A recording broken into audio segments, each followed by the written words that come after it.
लीजिए सुनिए मुंशी प्रेमचंद के लिखे उपन्यास प्रेमाश्रम के 42वें भाग को मेरी यानी समीर गोस्वामी की आवाज में। राय कमलानंद को देखे हुए हमें लगभग 7 वर्ष हो गए, पर इस कालक्षेप का उन पर कोई चिन्ह नहीं दिखाई देता। बल पौरुष रंग ढंग सब कुछ वही है। यथापूर्व उनका समय सैर और शिकार, पोलो और टेनिस, राग और रंग में व्यतीत होता है। योगाभ्यास भी करने जाते हैं। धन पर वो कभी लोलुप नहीं हुए और अब भी उसका आदर नहीं करते। जिस काम की धुन हुई उसे करके छोड़ते हैं। इसकी जरा भी चिंता नहीं करते कि रुपए कहाँ से आएंगे। वो अब भी सलाहकारी सभा के मेंबर हैं। इस बीच में 2 बार चुनाव हुआ और दोनों बार वही बहुमत से चुने गए। यद्यपि किसानों और मध्य श्रेणी के मनुष्यों को भी वोट देने का अधिकार मिल गया था, तथापि राय साहब के मुकाबले में कौन जीत सकता था। किसानों के वोट उनके और उनके अन्य भाइयों के हाथों में थे और मध्य श्रेणी के लोगों को जातीय संस्थाओं में चंदे देकर वशीभूत कर लेना कठिन न था। राय साहब इतने दिनों तक मेंबर बने रहे, पर उन्हें इस बात का अभिमान था कि मैंने अपनी ओर से कौंसिल में कभी कोई प्रस्ताव न किया। वो कहते, मुझे खुशामदी टट्टू कहने में अगर किसी को आनंद मिला है तो कहे। मुझे देश और जाति का द्रोही कहने से अगर किसी का पेट भरता है तो मुझे कोई शिकायत नहीं है, पर मैं अपने स्वभाव को नहीं बदल सकता। अगर रस्सी तोड़ाकर मैं जंगल में अबाध्य फिर सकूं तो मैं आज ही खूंटा उखाड़ फेंकूं। लेकिन जब जानता हूं कि रस्सी तोड़ाने पर भी मैं बाड़े से बाहर नहीं जा सकता, बल्कि ऊपर से और डंडे पड़ेंगे, तो फिर खूंटे पर चुपचाप खड़ा क्यों न रहूं। और कुछ नहीं तो मालिक की कृपा दृष्टि तो रहेगी। जब राजसत्ता अधिकारियों के हाथ में है, हमारे असहयोग और असम्मति से उसमें कोई परिवर्तन नहीं हो सकता, तो इसकी क्या जरूरत है कि हम व्यर्थ अधिकारियों पर टीका टिप्पणी करने बैठें और उनकी आंखों में खटकें। हम काठ के पुतले हैं, तमाशे दिखाने के लिए खड़े किए गए हैं। इसलिए हमें डोरी के इशारे पर नाचना चाहिए। ये हमारी खाम ख्याली है कि हम अपने को राष्ट्र का प्रतिनिधि समझते हैं। जाति हम जैसों को, जिसका अस्तित्व ही उसके रक्त पर अवलंबित है, कभी अपना प्रतिनिधि न बनाएगी। जिस दिन जाति में अपना हानि लाभ समझने की शक्ति होगी, हम और आप खेतों में कुदाली चलाते नजर आएंगे। हमारा प्रतिनिधित्व संपूर्णतः हमारी स्वार्थपरता और सम्मान लिप्सा पर निर्भर है। हम जाति के हितैषी नहीं हैं, हम उसे केवल स्वार्थ सिद्धि का यंत्र बनाए हुए हैं। हम लोग अपने वेतन की तुलना अंग्रेजों से करते हैं। क्यों? हमें तो सोचना चाहिए कि ये रुपए हमारी मुट्ठी में आकर यदि जाति की उन्नति और उपकार में खर्च हों तो अच्छा है। अंग्रेज अगर दोनों हाथों से धन बटोरते हैं तो बटोरने दीजिए। वे इसी उद्देश्य से इस देश में आए हैं। उन्हें हमारे जाति प्रेम का दावा नहीं है। हम तो जाति भक्ति की हाँक लगाते हुए भी देश का गला घोंट देते हैं। हम अपने जातीय व्यवसाय के अधःपतन का रोना रोते हैं। मैं कहता हूं आपके हाथों ये दशा और भी असाध्य हो जाएगी। हम अगणित मिलें खोलेंगे, बड़ी संख्या में कारखाने कायम करेंगे। परिणाम क्या होगा? हमारे देहात वीरान हो जाएंगे, हमारे कृषक कारखानों के मजदूर बन जाएंगे, राष्ट्र का सत्यानाश हो जाएगा। आप इसको जातीय उन्नति की चरम सीमा समझते हैं? मेरी समझ में ये जातीयता का घोर अधःपतन है। जाति की जो कुछ दुर्गति हुई है, हमारे हाथों हुई है। हम जमींदार हैं, साहूकार हैं, वकील हैं, सौदागर हैं, डॉक्टर हैं, पदाधिकारी हैं। इनमें कौन जाति की सच्ची वकालत करने का दावा कर सकता है? आप जाति के साथ बड़ी भलाई करते हैं तो कौंसिल में अनिवार्य शिक्षा का प्रस्ताव पास करा देते हैं। अगर आप जाति के सच्चे नेता होते तो ये निरंकुशता कभी न करते। कोई अपनी इच्छा के विरुद्ध स्वर्ग भी नहीं चाहता। हम में तो कितने ही महोदयों ने बड़ी बड़ी उपाधियां प्राप्त की हैं, पर इस उच्च शिक्षा ने हम में सिवाय विलास लालसा और सम्मान प्रेम, स्वार्थ सिद्धि और अहर्मन्यता के और कौन सा सुधार कर दिया। हम अपने घमंड में अपने को जाति का अत्यावश्यक अंग समझते हैं, पर वस्तुतः हम कीट पतंग से भी गए बीते हैं। जाति सेवा करने के लिए 2000 मासिक, मोटर, बिजली, पंखे, फिटन, नौकर या चाकर की क्या जरूरत है? आप रूखी रोटियां खाकर जाति की सेवा इससे कहीं उत्तम रीत से कर सकते हैं। आप कहेंगे, वाह, हमने परिश्रम से विद्या उपार्जन किया है। क्या इसीलिए? तो जब आपने कायिक सुखभोग के लिए इतना अध्यवसाय किया है, तब जाति पर इसका क्या एहसान? आप किस मुंह से जाति के नेतृत्व का दावा करते हैं? आप मिले खोलते हैं तो समझते हैं हमने जाति की बड़ी सेवा की, पर यथार्थ में आपने 10-20 हजार आदमियों को बनवास दे दिया। आपने उनके नैतिक और सामाजिक पतन का सामान पैदा कर दिया। हाँ, आपने और आपके साझेदारों ने 45 रुपये प्रति सैकड़े लाभ अवश्य उठाया। तो भाई, जब तक ये धींगा धींगी चलती है, चलने दो।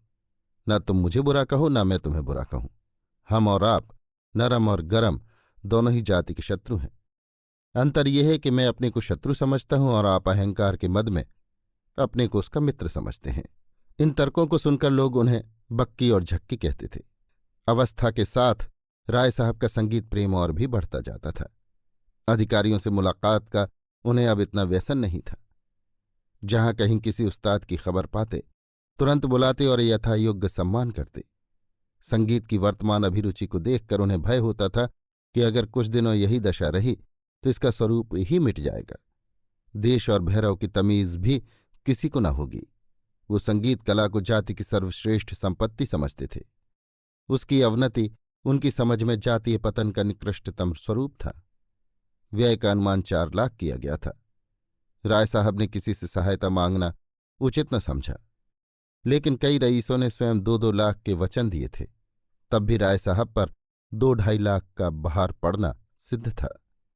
यूरोप से 6 नामी संगीतज्ञ आ गए थे। 2 जर्मनी से, 2 इटली से, 1 फ्रांस और 1 इंग्लिस्तान से। मैसूर, ग्वालियर, ढाका, जयपुर, कश्मीर के उस्तादों को निमंत्रण पत्र भेज दिए गए थे। राय साहब का प्राइवेट सेक्रेटरी सारे दिन पत्र व्यवहार में व्यस्त रहता था, जिस पर चिट्ठियों की इतनी कसरत हो जाती थी कि बहुधा राय साहब को स्वयं जवाब लिखने पड़ते थे। इसी काम को निपटाने के लिए उन्होंने ज्ञानशंकर को बुलाया और वो आज ही विद्या के साथ आ गए थे। राय साहब ने गायत्री के न आने पर बहुत खेद प्रकट किया और बोले, वो इसीलिए नहीं आई है कि मैं सनातन धर्म सभा के उत्सव में न आ सका था। अब रानी हो गई है, क्या इतना गर्व भी न होगा? यहां तो मरने को भी छुट्टी न थी, जाता क्यों कर? ज्ञानशंकर रात भर के जागे थे। भोजन करके लेटे तो तीसरे पहर उठे। राय साहब दीवान खाने में बैठे हुए चिट्ठियां पढ़ रहे थे। ज्ञानशंकर को देखकर बोले, आइए भगत जी आइए, तुमने तो काया ही पलट दी। बड़े भाग्यवान हो कि इतनी अवस्था में ज्ञान प्राप्त कर लिया। यहां तो मरने के किनारे आए, पर अभी मोह माया से मुक्त न हुआ। ये देखो, पूना के प्रोफेसर माधोलकर ने ये पत्र भेजा है। उन्हें न जाने कैसे ये शंका हो गई है कि मैं इस देश में विदेशी संगीत का प्रचार करना चाहता हूं। इस पर आपने मुझे खूब आड़े हाथ लिया है। ज्ञानशंकर मतलब की बात छेड़ने को अधीर हो रहे थे। अवसर मिल गया। बोले, आपने यूरोप से लोगों को नाहक बुलाया, इसी से जनता को ऐसी शंकाएं हो रही हैं। वो लोगों की फीस तय हो गई है? राय साहब, हाँ, ये तो पहली बात थी। 2 सज्जनों की फीस तो रोजाना 2-2 हजार है। सफर का खर्च अलग। जर्मनी के दोनों महाशय 1,500 हजार रोजाना लेंगे। केवल इटली के दोनों आदमियों ने निस्वार्थ भाव से शरीक होना स्वीकार किया है। ज्ञान, अगर चारों महाशय यहां 15 दिन भी रहें तो 1 लाख रुपए तो उन्हीं को चाहिए। राय, हाँ, इससे क्या कम होगा? ज्ञान, तो कुल खर्च चाहे 5-5.5 लाख तक जा पहुंचे। राय, तखमीना तो 4 लाख का किया गया था, लेकिन शायद इससे कुछ ज्यादा ही पड़ जाए। ज्ञान, यहां के रईसों ने भी कुछ हिम्मत दिखाई। राय, हाँ, कई सज्जनों ने वचन दिए हैं, संभव है 2 लाख मिल जाए। ज्ञान, अगर वो अपने वचन पूरे भी कर दें तो आपको 2.5-3 लाख की जेरबारी होगी। राय साहब ने व्यंग्यपूर्ण हास्य के साथ कहा, मैं तो उसे जेरबारी नहीं समझता। धन सुख भोग के लिए है, उसका और कोई उद्देश्य नहीं है। मैं धन को अपनी इच्छाओं का गुलाम समझता हूं, उसका गुलाम बनना नहीं चाहता। ज्ञान, लेकिन वारिसों को भी तो सुख भोग का कुछ न कुछ अधिकार है। राय, संसार में सब प्राणी अपनी कर्मानुसार सुख दुख भोगते हैं। मैं किसी के भाग्य का विधाता नहीं हूं। ज्ञान, क्षमा कीजिएगा, ये शब्द ऐसे पुरुष के मुंह से शोभा नहीं देते जो अपने जीवन का अधिकांश बिता चुका हो। राय साहब ने कठोर स्वर में कहा, तुम्हें मुझे उपदेश देने का कोई अधिकार नहीं है। मैं अपनी संपत्ति का स्वामी हूं, उसे अपनी इच्छा और रुचि के अनुसार खर्च करूंगा। यदि इससे तुम्हारे सुख स्वप्न नष्ट होते हों तो हों, मैं इसकी परवाह नहीं करता। ये मुमकिन नहीं कि सारे संसार में इस कॉन्फ्रेंस की सूचना देने के बाद अब मैं उसे स्थगित कर दूं? मेरी सारी जायदाद बिक जाए तो भी मैंने जो काम उठाया है उसे अंत तक पहुंचा कर छोड़ूंगा। मेरी समझ में नहीं आता कि तुम कृष्ण के ऐसे भक्त और त्याग तथा वैराग्य के ऐसे साधक होकर माया मोह में इतने लिप्त क्यों हो? जिसने कृष्ण का दामन पकड़ा, प्रेम का आश्रय लिया, भक्ति की शरण गही, उसके लिए सांसारिक वैभव क्या चीज है? तुम्हारी बातें सुनकर और तुम्हारी चित्त की ये वृत्ति देखकर मुझे संशय होता है कि तुमने ये बहुरूप धरा है और प्रेम भक्ति का स्वाद नहीं पाया। कृष्ण का अनुरागी कभी इतना संकीर्ण हृदय नहीं हो सकता। मुझे अब शंका हो रही है कि तुमने ये जाल कहीं सरल हृदय गायत्री के लिए न फैलाया हो। ये कहकर राय साहब ने ज्ञानशंकर को तीव्र नेत्रों से देखा। उनके संदेह का निशाना इतना ठीक बैठा था कि ज्ञानशंकर का हृदय कांप उठा। इस भ्रम का मूलोच्छेद करना परमावश्यक था। राय साहब के मन में इसका जगह पाना अत्यंत भयंकर था। इतना ही नहीं, इस भ्रम को दूर करने के लिए निर्भीकता की आवश्यकता थी। शिष्टाचार का समय न था। बोले, आपके मुख से स्वांग और बहुरूप की लांछना सुनकर एक मसल याद आती है, लेकिन आप पर उसे घटित करना नहीं चाहता। जो प्राणी धर्म के नाम पर विषय वासना और विषपान को स्तुत्य समझता हो, वो यदि दूसरों को धार्मिक वृत्ति का पाखंड समझे तो क्षम्य है। राय साहब ने ज्ञानशंकर को फिर चुभती हुई दृष्टि से देखा और कड़ी आवाज में बोले, तुम्हें सच कहना होगा। ज्ञानशंकर को ऐसा अनुभव हुआ मानो उनके हृदय पर से कोई पर्दा सा उठा जा रहा है। उन पर एक अर्ध विस्मृति की दशा छा गई। दीन भाव से बोले, जी हां, सच कहूंगा। राय, तुमने ये जाल किसके लिए फैलाया है? ज्ञान, गायत्री के लिए। राय, तुम उससे क्या चाहते हो? ज्ञान, उसकी संपत्ति और उसका प्रेम। राय साहब खिलखिलाकर हंसे। ज्ञानशंकर को जान पड़ा मैं कोई स्वप्न देखते देखते जाग उठा। उनके मुंह से जो बातें निकली थीं वो उन्हें याद थीं। उनका कृत्रिम क्रोध शांत हो गया।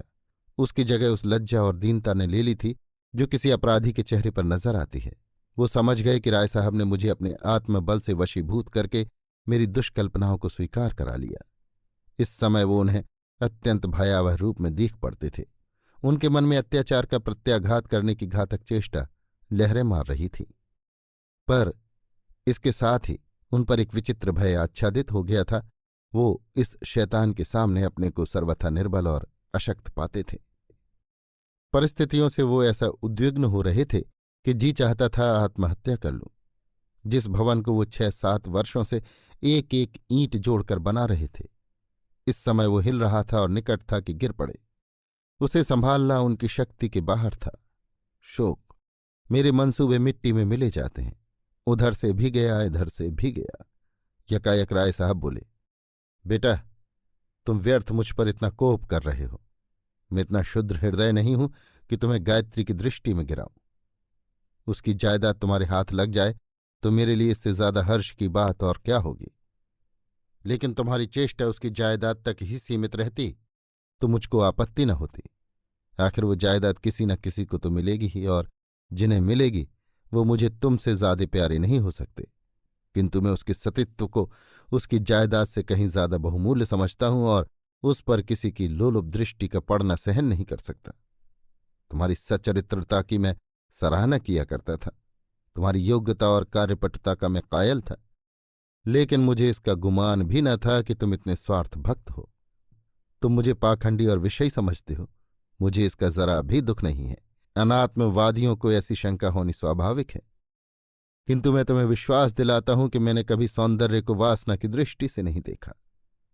मैं सौंदर्य की उपासना करता हूं, उसे अपने आत्मनिग्रह का साधन समझता हूं, उससे आत्मबल संग्रह करता हूं, उसे अपनी चेष्टाओं की सामग्री नहीं बनाता। और मान लो मैं विषयी ही सही।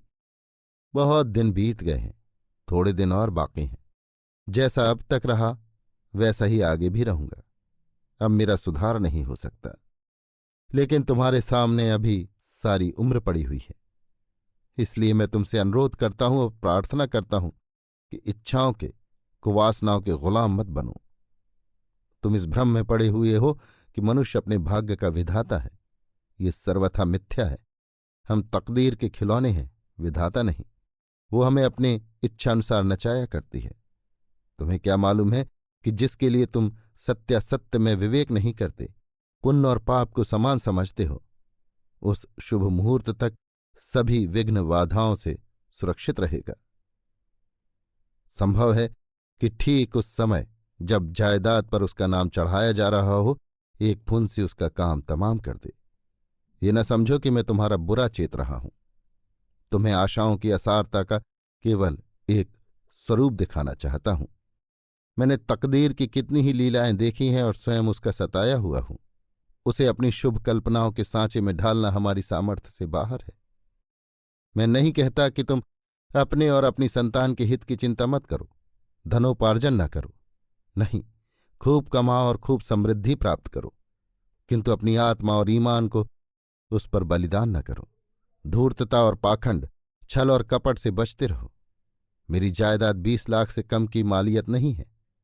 अगर 2-4 लाख कर्ज ही हो जाए तो तुम्हें घबराना नहीं चाहिए। क्या इतनी संपत्ति मायाशंकर के लिए काफी नहीं है? तुम्हारी पैतृक संपत्ति भी 2 लाख से कम की नहीं है। अगर इसे काफी नहीं समझते तो गायत्री की जायदाद पर भी निगाह रखो। इसे मैं बुरा नहीं समझता। अपने सुप्रबंध से, कार्यकुशलता से, किफायत से, हितेच्छा से उसके कृपा पात्र बन जाओ, ना कि उसके भोलेपन, उसकी सरलता और मिथ्या भक्ति को अपनी कूटनीति का लक्ष्य बनाओ और प्रेम का स्वांग भरकर उसके जीवन रत्न पर हाथ बढ़ाओ। इतने में प्राइवेट सेक्रेटरी साहब आए। राय साहब उनकी ओर आकृष्ट हो गए। ज्ञानशंकर रो रहे थे। भेद खुल जाने का शोक था। चिरसंचित अभिलाषाओं के विनष्ट हो जाने का दुख, कुछ गिलानी, कुछ अपनी दुर्जनता का खेद, कुछ निर्बल क्रोध। तर्कनाशक्ति इतने आघातों का प्रतिरोध न कर सकती थी। ज्ञानशंकर उठकर बाग में एक बेंच पर जा बैठे। माघ का महीना था और संध्या का समय, लेकिन उन्हें इस समय जरा भी सर्दी न लगती थी।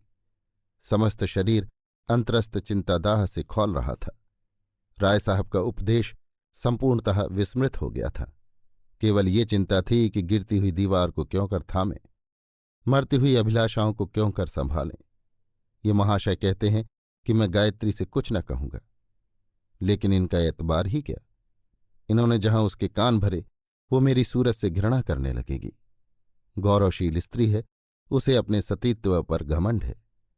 यद्यपि उसे मुझसे प्रेम है, किंतु अभी तक उसका आधार धर्म है, मनोवेगों पर नहीं। उसकी स्थिति का क्या भरोसा। दुष्ट अपनी जायदाद का सर्वनाश तो किए ही डालता है, उधर का द्वार भी बंद किए देता है कि मुझे कहीं निकलने का मार्ग ही न मिले। मैं इतनी निराशाओं का भार नहीं सह सकता। इस जीवन में अब कोई आनंद नहीं रहा। जब अभिलाषाओं का ही अंत हुआ जाता है तब जीकर ही क्या करना है। क्या सोचता था और क्या हो रहा है। राय साहब तो शाम को क्लब चले गए और ज्ञानशंकर उसी निर्जन स्थान पर बैठे जीवन और मृत्यु का निर्णय करते रहे। उनकी दशा उस व्यापारी की सी थी जिसका सब कुछ जलमग्न हो गया हो, या उस विद्यार्थी की सी थी जो वर्षों के कठिन श्रम के बाद परीक्षा में गिर गया हो। जब बाग में खूब ओस पड़ने लगी तो वो उठकर कमरे में चले गए। फिर उन्हीं चिंताओं ने आ घेरा। जीवन में अब निराशा और अपमान के सिवा और कुछ नहीं रहा। ठोकरें खाता रहूंगा। जीवन का अंत ही अब मेरे डूबते हुए बेड़े को पार लगा सकता है। राय साहब इतने नीच नहीं हैं कि मरने पर भी मुझे बदनाम करें। उन्होंने बहुत सच कहा था कि मनुष्य अपने भाग्य का खिलौना है। मैं इस दशा में हूं कि मृत्यु ही मेरे सारे दुखों का एकमात्र उपाय है। सामान्यतः लोग यही समझेंगे कि मैंने संसार से विरक्त होकर प्राण त्याग दिए, माया मोह के बंधन से मुक्त हो गया। ऐसी मुक्त आत्मा के लिए ये अंधकारमय जगत अनुकूल न था। विद्या की निगाह में मेरा आदर कई गुना बढ़ जाएगा और गायत्री तो मुझे कृष्ण का अवतार समझने लगेगी। बहुत संभव है मेरी आत्मा को प्रसन्न करने के लिए वो माया को गोद ले ले। चाचा और भाई दोनों मुझ पर कुपित हैं। मौत उनको भी नर्म कर देगी। और मुश्किल ही क्या है। कल गोमती स्नान करने जाऊं, एक सीढ़ी भी नीचे उतर गया तो काम तमाम है। 20,000 जो मैं नगद छोड़े जाता हूं विद्या के निर्वाह के लिए काफी है। लखनपुर की आमदनी अलग। ये सोचते सोचते ज्ञानशंकर इतने शोकातुर हुए कि जोर जोर से सिसकियां भरकर रोने लगे। यही जीवन का फल है। इसीलिए दुनिया भर के मंसूबे बांधे थे। ये दुष्ट कमलानंद मेरी गर्दन पर छुरी फेर रहा है। यही निर्दयी मेरी जान का गाहक हो रहा है। इतने में विद्यावती आ गई और बोली, आज दादाजी और तुमसे कुछ तकरार हो गई क्या? मुख्तार साहब कहते थे कि राय साहब बड़े क्रोध में हैं। तुम नाहक उनके बीच में बोला करते हो। वो जो कुछ करें करने दो। अम्मा समझाती समझाती मर गईं। उन्होंने कभी रत्ती भर परवाह न की। अपने सामने किसी को कुछ समझते ही नहीं। ज्ञान, मैंने तो केवल इतना कहा कि आपका व्यर्थ 2-3 लाख रुपया फूंक देना उचित नहीं। बस इतनी सी बात पर बिगड़ गए। विद्या, ये तो उनका स्वभाव ही है। जहां उनकी बात किसी ने काटी और वो आग हुए। बुरा मुझे भी लग रहा है, पर मुंह खोलते कांपती हूं। ज्ञान, मुझे इनकी जायदाद की परवाह नहीं है। मैंने वृंदावन बिहारी का आश्रय लिया है। अब किसी बात की अभिलाषा नहीं, लेकिन ये अनर्थ नहीं देखा जाता। विद्या चली गई। थोड़ी देर में महाराज ने भोजन की थाली लाकर रख दी, लेकिन ज्ञान शंकर को कुछ खाने की इच्छा न हुई। थोड़ा सा दूध पी लिया और फिर विचारों में मग्न हुए। स्त्रियों के विचार कितने संकुचित होते हैं, तभी तो इन्हें संतोष हो जाता है। वो समझती हैं आदमी को चैन से भोजन वस्त्र मिल जाएं, गहने जेवर बनते जाएं, संतानें होती जाएं, बस और क्या चाहिए। मानो मानव जीवन भी अन्य जीवधारियों की भांति केवल स्वाभाविक आवश्यकताएं पूरी करने के लिए है। विद्या को कितना संतोष है। लोग स्त्रियों के इस गुण की बड़ी प्रशंसा करते हैं। मेरा विचार तो ये है कि धैर्य और संतोष उनकी बुद्धिहीनता का प्रमाण है। उनमें इतना बुद्धि सामर्थ्य ही नहीं होता कि अवस्था और स्थिति का यथार्थ अनुमान कर सकें। राय साहब की फूंक ताप विद्या को अखरती है, लेकिन कुछ बोलती नहीं। जरा भी चिंतित नहीं है। ये नहीं समझती कि वो सरासर अपनी ही हानि, अपना ही सर्वनाश है। दशा ने कैसा पलटा खाया है। अगर मेरे मंसूबे सफल हो जाते तो 2-4 वर्ष में मैं 3 लाख रुपए वार्षिक का आदमी होता। 10-15 वर्षों में अतुल संपत्ति का स्वामी होता। लेकिन मन की मिठाई खाने से क्या होता है। ज्ञानशंकर बड़ी गंभीर प्रकृति के मनुष्य थे। उनमें शुद्धि संकल्प की भी कमी न थी। झोंकों में उनके पैर न उखड़ते थे। कठिनाइयों में उनकी हिम्मत न टूटती थी। गोरखपुर में उन पर चारों ओर से दांव पैंच होते रहे, लेकिन उन्होंने कभी परवाह न की। लेकिन उनकी अविचलता वो न थी जो परिस्थिति ज्ञान शून्यता की हद तक जा पड़ती है। वो उन जुआरियों में न थे जो अपना सब कुछ एक दांव पर हार कर अकड़ते हुए चलते हैं। छोटी छोटी हारों का, छोटी छोटी असफलताओं का असर उन पर न होता था, लेकिन उन मंतव्यों का नष्ट भ्रष्ट हो जाना जिन पर जीवन उत्सर्ग कर दिया गया हो, धैर्य को विचलित अस्थिर कर देता है। और फिर यहाँ केवल नैराश्य और शोक न था। मेरे छल कपट का पर्दा खुल गया। मेरी भक्ति और धर्मनिष्ठा की, मेरे वैराग और त्याग की, मेरे उच्चादर्शों की, मेरे पवित्र आचरण की कलई खुल गई। संसार अब मुझे यथार्थ रूप में देखेगा। अब तक मैंने अपनी तर्कनाव से, अपनी प्रगल्भता से अपनी कलुषता को छिपाया। अब वो बात कहाँ। ज्ञानशंकर को नींद न आई। जरा आंखें झपक जाती तो भयावह सपने दिखाई देने लगते। कभी देखते मैं गोमती में डूब गया हूं और मेरा शव चिता पर जलाया जा रहा है। कभी नजर आता मेरा विशाल भवन विध्वंस हो गया है और मायाशंकर उसके भग्नावेश पर बैठा हुआ रो रहा है। एक बार ऐसा जान पड़ा कि गायत्री मेरी ओर कोप दृष्टि से देखकर कह रही है, तुम मक्कार हो, आंखों से दूर हो जाओ। प्रातःकाल ज्ञानशंकर उठे तो चित्त बहुत खिन्न था। ऐसे अलसाए हुए थे मानो कोई मंजिल तय करके आए हों। उन्होंने किसी से कुछ बातचीत न की। धोती उठाई और पैदल गोमती की ओर चले। अभी सूर्योदय नहीं हुआ था, लेकिन तमाकू वालों की दुकानें खुल गई थीं। ज्ञानशंकर ने सोचा, क्या तमाकू ही जीवन की मुख्य वस्तु है कि सबसे पहले इसकी दुकान खुलती है। जरा देर में मलाई मक्खन की ध्वनि कानों में आई। दुष्ट कितना जीभ ऐंठ कर बोलता है। समझता होगा कि ये कर्ण कटु शब्द रुचिवर्धक होंगे। भला गाता तो एक बात भी थी। अच्छा, चाय गरम भी आ पहुंची। गर्म तो अवश्य ही होगी, बिना फूंके पियो तो जीभ चल जाए, मगर स्वाद वही गर्म पानी का।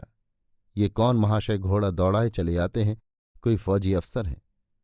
घोड़ा जरा ठोकर ले तो साहब बहादुर की हड्डियां चूर हो जाएं। वो गोमती के तट पर पहुंचे तो भक्तजनों की भीड़ देखी। श्यामल जलधारा पर श्यामल कुहिर छटा छाई हुई थी। सूर्य की सुनहरी किरणें इस श्याम घटा में प्रविष्ट होने के लिए उत्सुक थीं। 2-4 नौकाएं पानी में खड़ी कांप रही थीं। ज्ञानशंकर ने धोती चौकी पर रख दी और पानी में घुसे तो सहसा उनकी आंखें सजल हो गईं। कमर तक पानी में गए, आगे बढ़ने का साहस न हुआ। अपमान और नैराश्य के जिन भावों ने उनकी प्रेरणाओं को उत्तेजित कर रखा था वो अकस्मात शिथिल पड़ गए। कितने रणमत के मतवाले रणक्षेत्र में आकर पीठ फेर लेते हैं। मृत्यु दूर से इतनी विकराल नहीं दिख पड़ती जितनी सम्मुख आकर।